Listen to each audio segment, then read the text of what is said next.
দোষে দুবার সাজা হয় নাকি? একবার জেল আর একবার ফাঁসি। এটা না খেয়ে শুতে চলে এলে কেন? আমি তো বললাম আমার খিদে নেই। তাই না, আমি দেরি করে বাড়ি ফিরেছি বলে আমার উপরে রাগ করে খাওনি?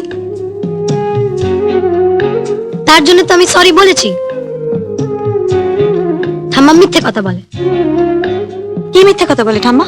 ঠাম্মা বলে তোর দিদি তোর চেয়ে 6 বছর বড় হলে কি হবে, সে 6 বছর বয়স থেকে তোকে কোলে তুলে নিয়েছিল, তোকে মায়ের মতন ভালোবেসে আদর করে কাছে টেনে নিয়েছিল। ঠাম্মা বলে তোর মুখে হাসি দেখার জন্য তোর দিদি প্রাণ পাট করতে পারে।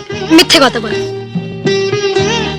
তুমি না খেয়ে থাকলে, তোমার মুখটা ভার দেখলে আমার যে সবচেয়ে বেশি কষ্ট হয়, সেটা কেউ বোঝে?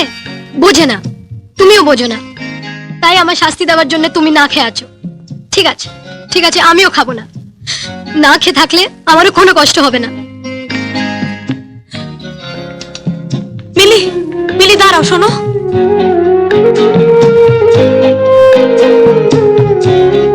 এদিকে ঘোরো।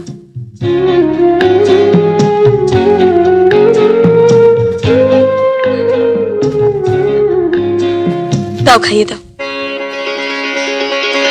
নাও, খাইয়ে দাও।